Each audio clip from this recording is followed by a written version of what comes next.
अस्सलाम वालेकुम। मैं हूं सज्जाद अनवर। आज हमारे साथ अहमद वलीद साहब गुफ्तगू में शामिल होंगे। इस वक्त जो पीपल्स पार्टी के बारे में कहा जा रहा है कि एस्टेब्लिशमेंट जो है वो उनसे जो 27वीं तरमीम है उसके लिए प्रेशर डाल रही है।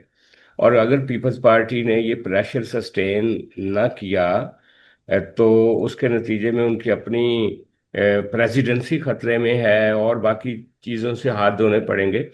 इसी तरह पीपल्स पार्टी की सेंट्रल एग्जीक्यूटिव कमेटी का इजलास हुआ। उन्होंने हुकूमत को कहा है कि वो 1 महीना देते हैं। वो जो उनके मुआहदे हुए थे हुकूमत साजी के वक्त, उनको अगर इम्प्लीमेंट नहीं करते तो फिर कोई नया लाहे अमल अपनाएंगे। इस सारी सूरत हाल से ये नजर आ रहा है कि अगर एस्टेब्लिशमेंट ने फैसला कर लिया है जो 27वीं तरमीम करने का, एनएफसी अवार्ड और नहरों के मामले में जो पीपल्स पार्टी के तहफ़्फ़ुज़ात हैं उनको रद्द करने का, तो पीपल्स पार्टी के पास क्या स्पेस बचेगी कौमी सियासत में। और इसी तरह अगर वो पीछे हटती है तो फिर मुस्लिम लीग नून की हुकूमत का क्या मुस्तकबिल होगा। इन सारी चीज़ों पे बात करेंगे अहमद वलीद साहब से। और पहला सवाल, अहमद वलीद साहब, आप इस सारे मैस को कैसे देख रहे हैं? देखिए, जब से ये हुकूमत बनी है हाइब्रिड किस्म की निज़ाम, जो आपको पता है। जी जी। और उसके बाद से जो गवर्नर्स हैं पंजाब में और केपी में खास तौर पे, दोनों जगहों पे ऑब्वियसली मतलब उन्होंने कोई ना कोई अपोजिशन तो रखनी थी ना पीपल्स पार्टी ने, क्योंकि बाकायदा तौर पर जो उनको रिक्वेस्ट की गई कि आप शामिल हो जाए हुकूमत में, तो उन्होंने इनकार कर दिया कि नहीं, ठीक है, आप हुकूमत बनाएं और हम आपका साथ देंगे। उसी जो एग्रीमेंट था उसके तहत ये हुकूमत चल रही है। पीपल्स पार्टी का ये कहना है कि वो उनको सपोर्ट करती रहेगी और ये हुकूमत चलती रहेगी। अच्छा, अब आगे बीच में अख्तलाफात, नहरों का मसला आ गया, बीच में छोटे मोटे मसले और भी निकलते रहते हैं। एनएफसी का मसला भी आ गया। तो उसमें बहुत सारे ऐसी इश्यूज हैं जो पीपल्स पार्टी का अपना एक स्टांस है, यानी जिसके ऊपर वो सियासत भी करते हैं, खास तौर पे सिंध में, कि वहाँ पे पानी का एक शुरू से आपको पता है कि इरसा का, और उससे पहले भी बड़े मसले चलते रहे, कालाबाग डैम भी। तो शुरू से उनका एक पॉलिटिक्स का एक पॉइंट है जिसको वो वहाँ पर कैश कराते हैं। और ऑब्वियसली हर एक का राइट, हर सूबे का अपना राइट होता है कि वो किस के ऊपर सियासत करना चाहता है। जैसे एमक्यूएम जो है वो उसका अपना स्टाइल था, इनका अपना स्टाइल है। तो अब ये मसला बन गया सीरियस कि अगर कोई ऐसी चीज़ें जो अब कहा जा रहा है उनको कि एनएफसी और ख़ास तौर पे नहरों के ऊपर प्रेशर डाला जा रहा है, तो मेरा ख्याल है कि पीपल्स पार्टी को कोई रास्ता निकालना पड़ेगा। अगर वो समझते हैं कि अगर हम उसको हुकूमत से यहाँ से निकलते हैं या नहीं निकलते और इससे इख्तलाफ भी करते हैं, तो फिर मामला जो है वो बिगड़ सकते हैं। लेकिन ये कि ये फर्स्ट टाइम हुआ है कि पीपल्स पार्टी को ऊपर इस तरह से दबाव डाला जा रहा है। हालांकि दबाव हमेशा से पीपल्स पार्टी ही डालती रही हुकूमत के ऊपर। कोई भी मसला हो, जैसे आपने देखा सैलाब के ऊपर कि बीआईएसपी के जरिए से वो चाह रहे थे, अब हुकूमत मान भी गई है। उसका मकसद उनको, आपको पता है वाज़ेह तौर पर, कि सिंध हुकूमत ये चाहती होगी कि उसके जरिए से पैसा जो है वो सिंध में आए, ताकि वो तकसीम करें आगे से, क्योंकि सिंध के पास उतना बजट नहीं जितना पंजाब के पास है। ये भी उनका दावा है कि भाई पंजाब के पास बजट, पंजाब तो खुद क्लेम करता है हमारे पास पैसे हैं, हम खुद ही दे देंगे, बीआईएसपी की जरूरत ही नहीं है। तो इस तरह की चीज़ों पे अब नहरों का जो मसला है उस पे खासा इशू बन गया, क्योंकि मुख्तदर हल्के जो हैं वो चाहते हैं कि ये नहरें निकलें और इसमें से हम जो ऐसी जो वीरान ज़मीनें हैं उनको आबाद किया जाए, सहरा में हो या कहीं भी हो, उस तरफ को नहरें निकाली जाएं। लेकिन इसके ऊपर उनका कंसर्न है सिंध वालों का कि ये नहरें अगर निकलेंगी तो पहले पानी के इतने मसले रहते हैं, तो ये कहाँ, मतलब हमें कहाँ से पानी मिलेगा। अच्छा, पानी का इशू जो है वो ऑब्वियसली बड़ा सीरियस है और पीपल्स पार्टी के लिए उनका मतलब एक कोर इशू बना हुआ है कि सिंध में उनकी सियासत है इसके ऊपर।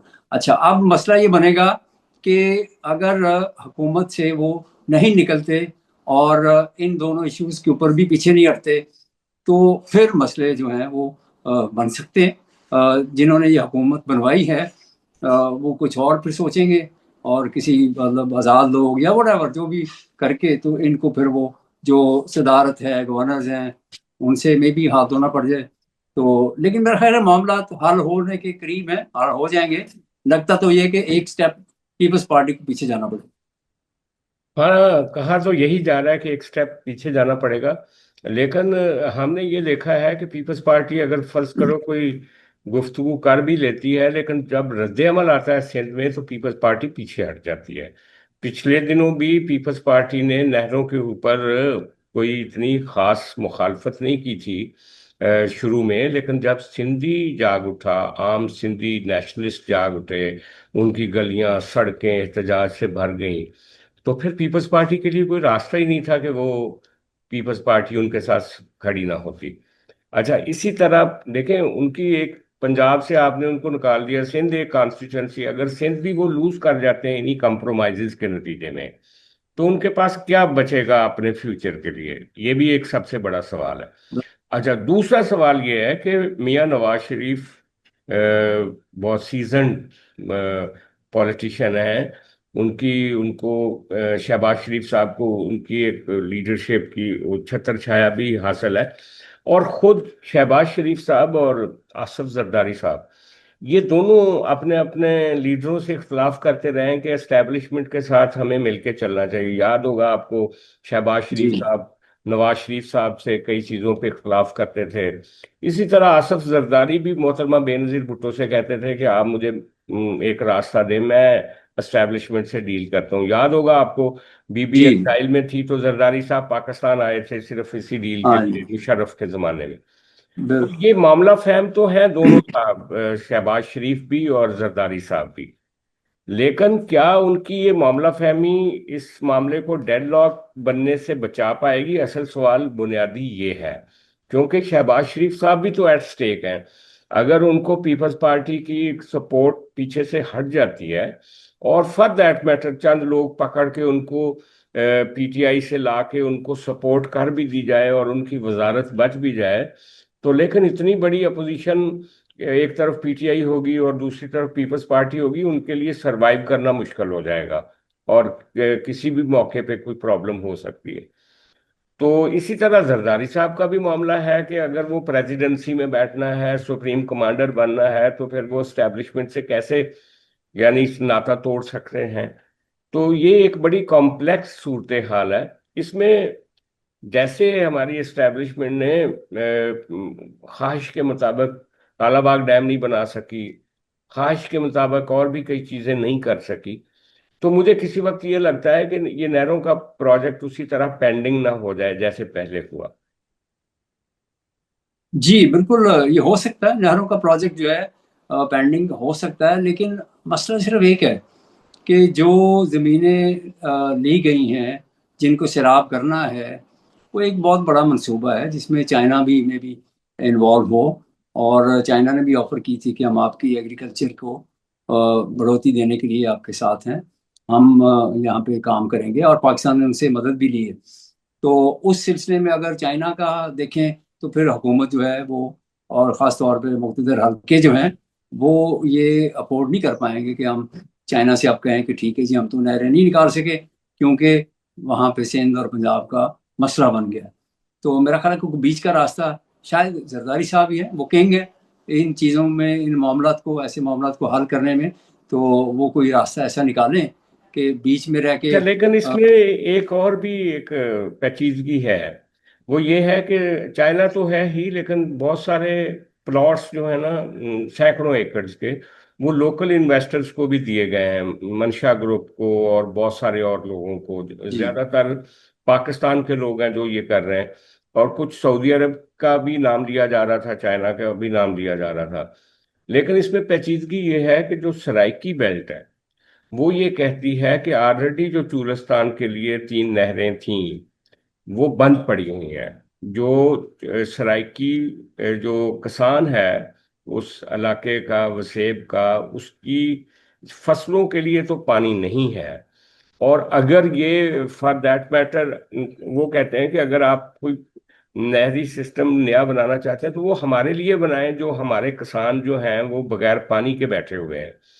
वहां पे एक नई बहस चल रही है कि ये जो दरियाए सिंध के किनारे पे सराइकी और सिंधी हैं, उनका अलायंस भी होने जा रहा है। कुछ कोई ऐसी चीजें भी सामने आ रही हैं कि वो समझते हैं कि ये बहुत सारा कोई कारपोरेट सेक्टर आ रहा है जो आके चुलिस्तान को आबाद करेगा, और उसके नतीजे में जो नेटिव जो लोकल लोग हैं उनके हकूक छीने जाएंगे।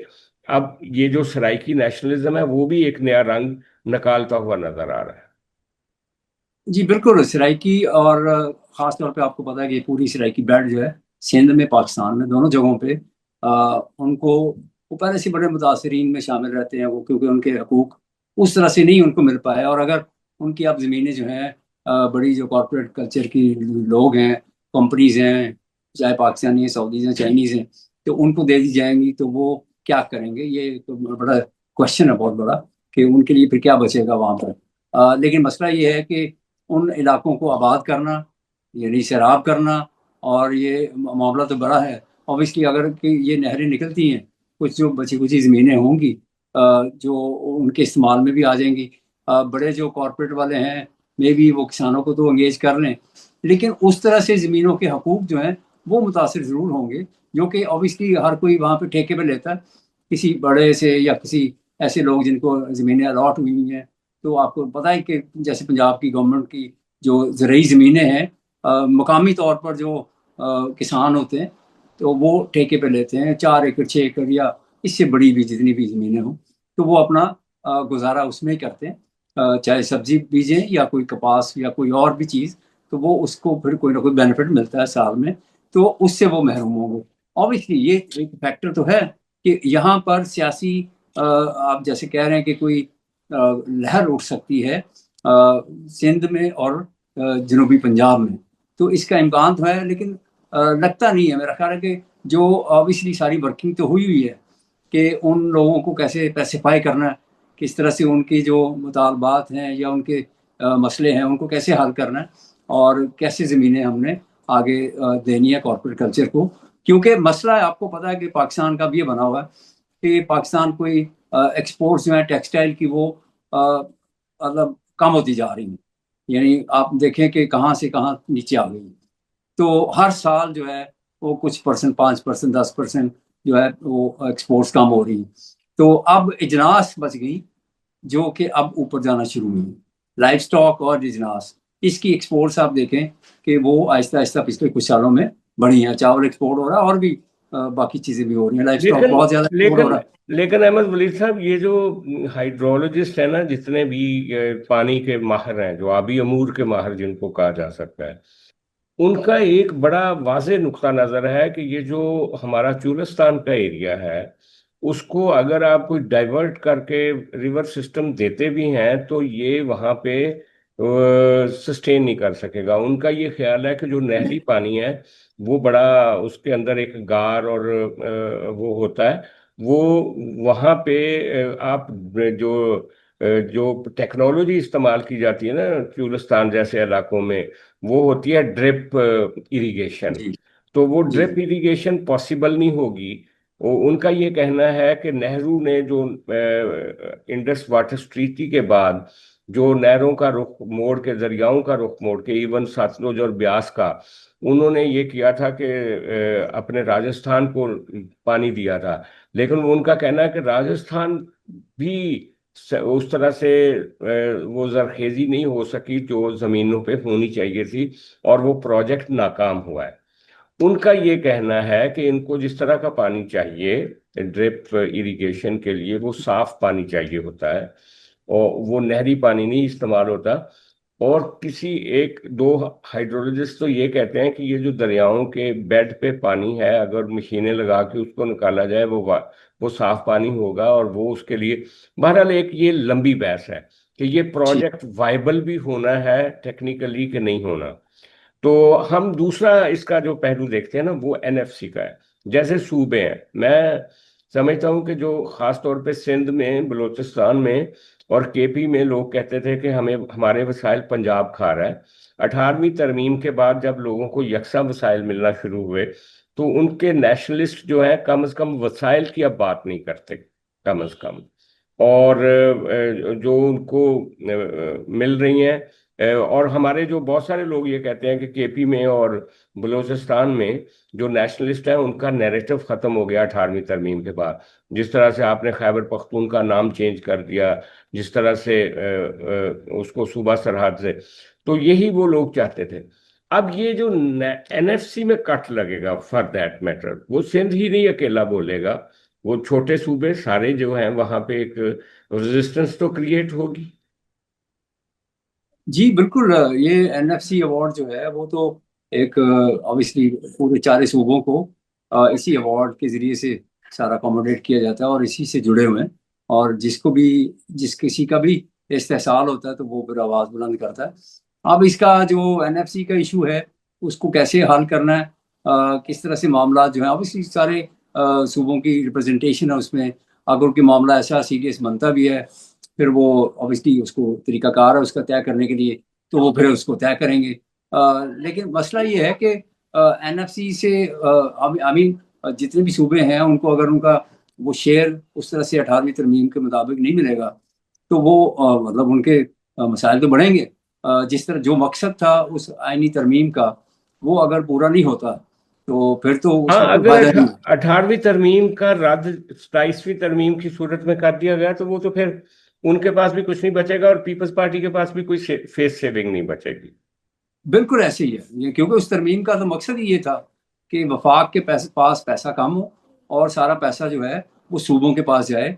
जो तमाम महकमे हैं, ख़ास तौर पे एजुकेशन है या इस तरह के और भी बहुत सारे महकमे हैं, जो सूबे खुद उसको देखें जैसे दुनिया में है। क्योंकि बहुत ज़्यादा वफाक का कंट्रोल जो है, जैसे अमेरिका जैसे मुल्क हैं और भी मुल्क हैं बहुत सारे जो कि अपने पास नहीं रखते, मकामी हुकूमतें और सूबाई हुकूमतें जो हैं उनके पास इख्तियारात ज़्यादा होते हैं। तो उसी से फिर निज़ाम जो है नीचे चलता है, क्योंकि उनके पास फंड्स होते हैं और वो फंड्स अपने जहां उनको रिक्वायर्ड होते हैं वहां पे लगाते हैं, ना कि वफाक डिसाइड करे कि किस सूबे में हमें कितना पैसा लगाना है। जैसे कि पीपल्स पार्टी या इस तरह के छोटे सूबों में ये एतराज़ उठता रहा पहले से भी कि अगर जैसे पंजाब की कोई, क्योंकि पंजाब बड़ा सूबा है तो यहीं से हुकूमत बनती रही, तो अगर यहाँ की हुकूमत बन रही है तो वो वफाक का पैसा जो है ज़्यादा पंजाब में लगा। उनका एतराज़ है कि सारी मोटरवेज जो है पंजाब में बनी, सिंध में मोटरवे नहीं बनी। तो उसका फिर वो सियासी तौर पर फायदा जो है मुस्लिम लीग नवाज ही लेती है कि जी हमने देखे मोटरवे के जाल बिछा दिए। लेकिन मसला ये है कि वो तो वफाकी इदारों ने बनाए हैं, तो उसका एज फिर मुस्लिम लीग नवाज लेती है। वोट बैंक ये कहता है जी कि नवाज शरीफ ने ये सड़कें बनवाई। तो अगर वो सड़कें जो है वो हक तो सिंध का भी था और बलूचिस्तान का भी और केपी का भी कि वहां भी मोटरवेज बननी चाहिए थी। जी, लेकिन अहमद वली साहब एक चीज और भी है कि आपने लोकल बॉडीज के इख्तियारात की बात की। अब सिंध में, केपी में और बलूचिस्तान में बल्दियाती इलेक्शन होने के बाद वहां पे लोकल बॉडीज एग्जिस्ट करती हैं, लेकिन पंजाब में नहीं है। इलेक्शन कमीशन ने कहा है जी कि दिसंबर हाँ तक सर। ये पंजाब में भी आप करवाएं इलेक्शन। हम्म, लेकिन अभी तक कोई तैयारी नहीं लग रही। दिसंबर, एक महीने के बाद दिसंबर आने वाला है, बीच में नवंबर है। तो क्या हम्म। लगता है आपको, पंजाब में बल्दियाती इलेक्शन होंगे या लेट हो जाएंगे? बड़ा मुश्किल है लग रहा है, जैसे आपने कहा कि एक जी। महीना तो रह गया, तैयारी तो जीरो है। कोई ऐसे लेवल पे कोई पार्टी सतह पे या हुकूमती सतह पे कोई ऐसे इकदाम नजर नहीं आ रहे कि जी दिसंबर में यहाँ इलेक्शन हो रहे हैं। और कोई ना यहाँ कोई। एक खतरा भी है मुस्लिम लीग नून को। उनका ख्याल है कि एक साइलेंट वोट जो है दोबारा पीटीआई को अगर पड़ गया तो बड़ा मसला हो जाएगा, उनका बल्दियाती ढांचा उनके हाथ से निकल जाएगा। यस, इसलिए भी ये एक बड़ा। ये एक बॉटल नेक है। चले अहमद वली साहब, बहुत शुक्रिया। आपने बड़े शॉर्ट नोटिस पे हमारे साथ इस गुफ्तगू का आप हिस्सा बने। आपसे फिर मुलाकात होगी। बहुत मेहरबानी। Thank you very much.